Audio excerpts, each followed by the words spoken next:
السلام علیکم، میں ہوں قاسم علی۔ جاوید پبلشرز بولتی کتابوں کے پلیٹ فارم سے آپ کو خوش آمدید کہتا ہوں۔ اس سے پہلی ویڈیو میں ہم نے زینہ اردو درجہ پنجم کا سبق نمبر 9 یعنی حضرت عثمان غنی رضی اللہ تعالیٰ عنہ کی سخاوت اور احسان پڑھا۔ اب ہم اس سے آگے صفحہ نمبر 50 پہ چلتے ہیں اور باقی ماندہ سبق جو ہے وہ پڑھتے ہیں کہ اس میں کیا درج ہے اور کون سے واقعات جو ہے وہ بیان کیے گئے ہیں۔ تو چلتے ہیں اپنے سبق کی طرف صفحہ نمبر 50 پر۔ آنن فانن ہر طرف یہ خبر مشہور ہو گئی، یہ اونٹ حضرت عثمان غنی رضی اللہ تعالی عنہ کے تجارتی قافلے کا حصہ تھے جو باہر سے غلہ خرید کر مدینہ پہنچ رہے تھے۔ خبر کے سنتے ہی مدینے کے تاجر دوڑے کہ غلہ خرید کر لوگوں کو مہنگے داموں فروخت کریں گے اور خوب منافع کمائیں گے، اس لیے تاجر حضرت عثمان غنی رضی اللہ تعالی عنہ کو قیمت خرید سے کہیں زیادہ منافع دینے پر تیار تھے۔ لیکن حضرت عثمان غنی رضی اللہ تعالیٰ عنہ نے انکار کر دیا اور فرمایا مجھے تو 10 گنا نفع کی پیشکش ہو چکی ہے۔ سب تاجر ایک دوسرے کا منہ دیکھنے لگے۔ آخر ایک نے کہا مدینے کے ہم سب سے بڑے تاجر یہاں موجود ہیں، ہم آپ کو قیمت خرید سے دگنا نفع دینے کو تیار ہیں۔ وہ کون سا تاجر ہے جو آپ رضی اللہ تعالیٰ عنہ کو 10 گنا منافع کی پیشکش کر رہا ہے؟ حضرت عثمان غنی رضی اللہ تعالیٰ عنہ نے فرمایا کہ وقت آنے پر اس کا نام بھی معلوم ہو جائے گا۔ حضرت عثمان غنی رضی اللہ تعالیٰ عنہ کا جواب سن کر سب تاجر مایوس ہو کر واپس لوٹ گئے۔ حضرت عثمان غنی رضی اللہ تعالیٰ عنہ نے وہ غلہ لوگوں میں مفت بانٹ دیا، جس کی وجہ سے مدینہ سے قحط دور ہو گیا اور لوگ خوشحال ہو گئے۔ شام کو مدینہ کے تاجر پھر حضرت عثمان غنی رضی اللہ تعالیٰ عنہ کے پاس آئے اور کہا آپ رضی اللہ تعالیٰ عنہ نے ہماری پیشکش کو یہ کہہ کر ٹھکرا دیا تھا کہ آپ کو 10 گنا زیادہ قیمت وصول ہو رہی ہے، لیکن وہ تاجر سامنے نہیں آیا۔ حضرت عثمان غنی رضی اللہ تعالیٰ عنہ یہ سن کر مسکرائے اور فرمایا کیا تمہیں اللہ تعالیٰ کے اس وعدے کا یقین نہیں کہ تم میری راہ میں جو خرچ کرو گے میں اس کا 10 گنا تمہیں لوٹاؤں گا؟ اب بتاؤ اس سے زیادہ نفع کوئی اور دے سکتا ہے؟ اس پر لوگ شرمندہ ہو کر واپس چلے گئے۔ اللہ تعالیٰ نے قرآن مجید فرقان حمید میں نبی کریم صلی اللہ علیہ وآلہ وسلم کے ساتھیوں کو جنتی قرار دیا ہے۔ آپ صلی اللہ علیہ وآلہ وسلم کے 10 ساتھی ایسے بھی ہیں جن کو آپ صلی اللہ علیہ وآلہ وسلم نے خود جنت کی خوشخبری دی، انہیں عشرہ مبشرہ کہتے ہیں۔ حضرت عثمان غنی رضی اللہ تعالیٰ عنہ ان 10 صحابہ کرام میں شامل ہیں۔ آپ مسلمانوں کے تیسرے خلیفہ تھے۔ آپ کی خلافت کا دور تقریباً 12 برس پر مشتمل ہے۔ آپ نے 82 برس کی عمر میں انتقال فرمایا۔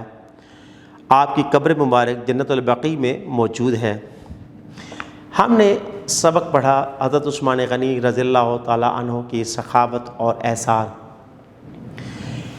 حضرت عثمان غنی یا صحابہ کرام رضوان اللہ علیہم اجمعین کو اللہ تعالیٰ کی ذات پر جو ہے کامل یقین تھا، ایمان کامل تھا کہ وہ جو بھی نیکی کا کام سر انجام دیں گے اس کا 10 گنا جو ہے انہیں دنیا میں صلہ ملے گا اور 70 گنا جو ہے آخرت میں صلہ ملے گا۔ یہ تو رب کائنات کا وعدہ ہے کہ تم جو بھی اعمال نیک سر انجام دو گے اس کا 10% جو ہے یا اس کی راہ میں جو خرچ کرو گے، اس کی مخلوقات پر جو خرچ کرو گے تو اس کا 10 گنا جو ہے وہ صلہ دنیا میں پاؤ گے اور 70 گنا جو ہے وہ بروز معاشر پاؤ گے۔ تو یہی بات تاجروں کو جو ہے حضرت عثمان غنی رضی اللہ تعالیٰ عنہ نے سمجھائی۔ اس سے ہمیں یہ سبق ملتا ہے کہ ہمیں بھی اپنے معاشرے میں ایسا ہی رویہ اپنانا چاہیے اور ایسے خیالات کو جو ہے وہ ترویج دینی چاہیے یا ان کی تبلیغ کرنی چاہیے، اور بحیثیت تاجر ہمیں اس بات کا یقین اور بھروسہ ہونا چاہیے کہ ہم جو ہے وہ ناجائز منافع خوری نہ کریں۔ ذخیرہ اندوزی کو بھی اسلام نے حرام قرار دیا ہے، ناجائز منافع خوری کو بھی حرام قرار دیا ہے، اور یہ بھی قرار دیا ہے کہ وہ جو مال فروخت کریں اس کا نقص بھی بتلائیں۔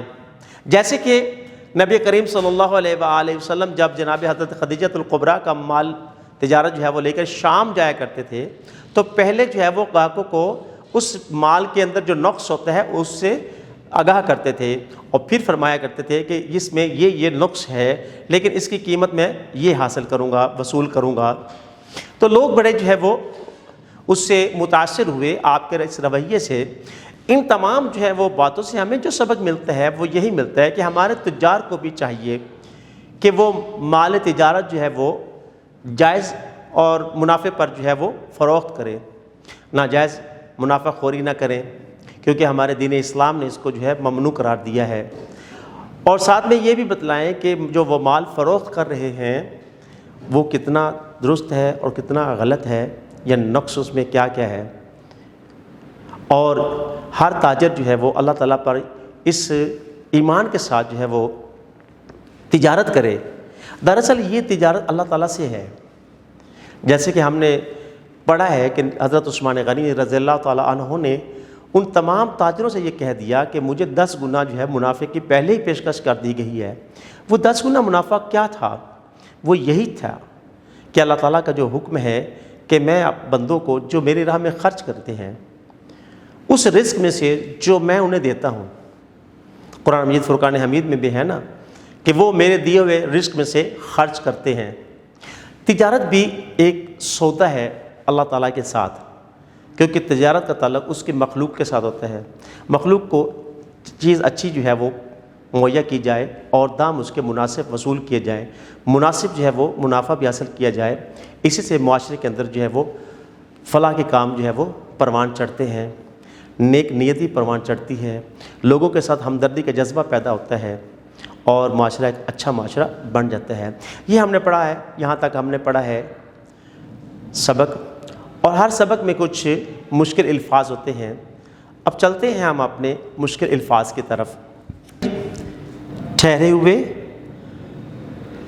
کھارا، ذائقے میں قدرے نمکین، مہنگے داموں، بہت زیادہ منافع کے ساتھ، بلا قیمت، بغیر روپے پیسوں، مفت، ملکیت، اثاثہ یا مال جو قبضہ میں ہو، بشارت دینا، خوشخبری دینا، قحط، اناج کی شدید قلت، منسلک، کسی چیز کے ساتھ جڑا ہوا۔ ویڈیو دیکھنے کا بہت بہت شکریہ، اپنا بہت سارا خیال رکھیں، جڑے رہیں بولتی کتابوں کے ساتھ۔